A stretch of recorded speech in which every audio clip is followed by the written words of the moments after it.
Number 3. I'm a 22-year-old girl. I was looking on Craigslist to buy a couch for my new apartment. A month ago, I found something I thought seemed like a good deal from the pictures. The couch seemed to be in great shape. The seller wanted to be contacted by email. His email was mexicanpoppy666@hotmail.com. I felt that email was a bit off-putting, but I still went ahead and emailed the man my offer. He responded within 5 minutes, accepting the offer and asking for my address. I honestly felt uncomfortable with his asking. I did not want a stranger coming to my house. I suggested that I just come to his house to pick it up, but he continually insisted that he come to my house eventually. I stopped responding, and a day later, he emailed me again giving me his address. I didn't know if I should go at that point, but it seemed like a steal, almost too good to be true, and, according to his address, he didn't live too far, so I got in my van and drove over to the seller's house. I immediately noticed that the house was a bit smaller than all the other houses on the block. When I rang the bell, a middle-aged man wearing a baseball cap answered the door. He gave me a huge smile and invited me in. I was immediately feeling uneasy. He led me into his living room, and I saw the couch immediately. I saw scuff marks and small tears in the couch. It was not at all in the shape that it appeared in the ad. I commented on this, and he just smiled and offered to lower the price. I told him I'm not interested, and here's where things started getting creepy. As I was making my way out of the house, he put his hand on my shoulder and offered to give it to me for free if I was willing to quote-unquote give something to him. I let out a disgusted guess and got back into my car. I didn't even look up out the window. I just drove away from there quickly. But it doesn't end there. That same night, I was laying in my bed watching TV when I thought I heard somebody stomping up the steps of my porch. I muted the TV and was able to clearly hear the sound of somebody fiddling with my front doorknob. I jumped out of my bed and tipped out over to the front door to look through the peephole, but whoever it was already gone. And then I thought I could hear the sound of the gate to the backyard opening and closing. That was when I grabbed the phone and dialed 911. Soon after, I heard the sound of somebody fiddling with the doorknob to the back door of the apartment. I yelled to whoever it was that the police were on their way, and then I heard the sound of the gate opening and closing again. They were gone. This was a month ago, and nothing has happened since, but I still can't sleep at night. I'm 99, sure it was the man that was selling the couch. He must have followed me home. There's no way it was just a coincidence. I don't plan on using Craigslist anymore, and I'm still trying to find a new apartment. Number 2. I was looking for a car to buy for my son for his 18th birthday. I was searching all the typical car websites. Cars. Calm, eBay Motors. They were all overpriced. As expected, Craigslist was the only place to find an actual deal. About a week into my search, I found an '03 Toyota Camry. It had 67,000 miles, no accidents, no damage, in good condition for only $3,500. They seemed like a steal for such a reliable car. With such low mileage, the seller lived about 10 miles from me, which was a reasonable drive when looking for a car. I gave him a call to set up a time to come check it out. The man sounded normal on the phone. He assured me that there were absolutely no problems with the car. He introduced himself as Bob. I brought along $3,500 in cash. Even though I planned on wiggling down the price as much as possible, I pulled up the dirt road to Bob's property about 15 minutes early. It was a tiny little house with a decent-sized property, only because it was a bit far from the nearest neighbors.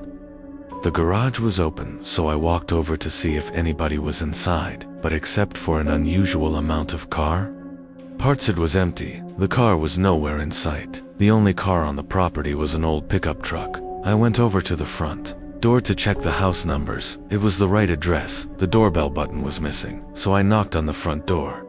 I knocked for exactly 5 minutes before deciding to give the man a call, so I dialed his number, and I heard the sound of a cell phone ringing from inside the house. I was extremely confused at this point. Now I knew I had the right house. I didn't understand why, if he was home, why he wasn't answering. I decided I had to take a peek through one of the windows to see if anybody was inside, peering through the glass. I couldn't really see much as it was pretty dark inside the house. I saw a very old-fashioned dining room set, but across from that I saw somebody standing at the back door of the house, staring outside.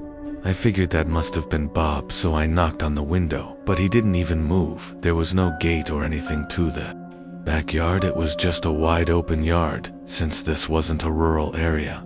I simply walked around the house to the backyard. I didn't understand how he couldn't hear me music. When I got to the back door, I made a shocking realization. The figure standing by the door was a taxidermied human being. I ran straight back.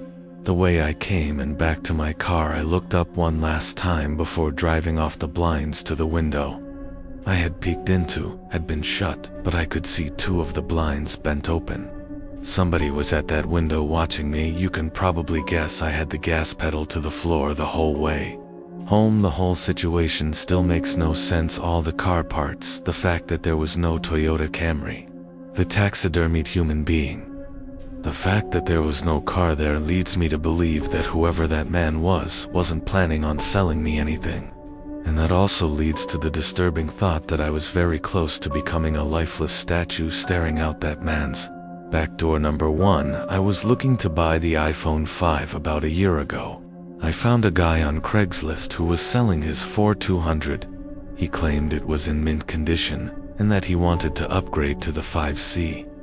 I didn't know much about how to go about testing a phone to make sure everything works, so I brought my little brother along, who knew a lot more than I did. We met halfway at a Dunkin' Donuts parking lot at like 10 o'clock at night. Two large, intimidating guys stepped out of a black Honda Civic and walked over to us. One of the guys pulled out the phone and showed it to me. It didn't have a scratch on it. My brother took out my SIM card and popped it into this new phone. He did some testing and told me that it works. The guy then asked for $250, even though he originally asked for $200. I lied and told him I only brought $200, and he seemed a bit unhappy with this. I did have $250, but I didn't want to spend more than his original asking price. I kind of figured it was his way of making sure I didn't haggle down the price. I handed the guy the $200, and he and his buddy got back in there. Car Week got back into my car, and I tested out the new phone by calling my girlfriend. I sat testing things around for about 5 minutes. My brother commented on the fact that the two guys hadn't left yet either, but I didn't really care. I started the car and pulled out of the parking lot. My brother then commented that the two guys started their car just as I had. I didn't find it too weird. I drove down the turnpike and eventually stopped at a red light. That's when I noticed the black Honda Civic pull up right behind us in my rearview mirror. I found that a bit weird since I was sure they came from the opposite direction. I continued my drive home, but every single turn we made, they followed and close on my tail. To my brothers suggested I pull over, but there was no way I was going to do that. I knew those guys were looking for trouble. It got to the point where I was trying to lose them and started driving dangerously. If they needed something, they would call or at least honk their horn, but they were looking for some kind of trouble. I tried something risky to lose them at an intersection. The light had just turned red. I floored it across the intersection before any of the cars would begin to pass. My brother shouted at me, calling me stupid and crazy, but it worked. They didn't follow. We got home. After the extra long drive, my heart was still racing from the intensity of the situation. I was just happy I got a working phone for such a low cost. Later that night, I was playing around with the phone trying to set some things up before going to bed. My parents and brother were already asleep at this point, and just then, the sound of two car doors slamming shut outside interrupted me. I looked out my window and I felt like my heart completely stopped. The black Honda Civic was parked across the street. I could only assume the two guys were already halfway to our front door. I immediately woke up my dad and explained everything as quickly as possible. He got up, grabbed a baseball bat, and crouched behind the front door. A loud knock came at the front door. My dad screamed at them to go away. One of the guys on the other side of the door claimed to have a gun and said that he would shoot the lock off of the door if he didn't open up. My dad told me to call Joe, our friend, who lives 2 doors down, who happens to be a police officer. I called Joe, and he said he would be right over, and to stay hidden. Here's the part that still scares me to this day. There was the sound of a silenced shot of a pistol.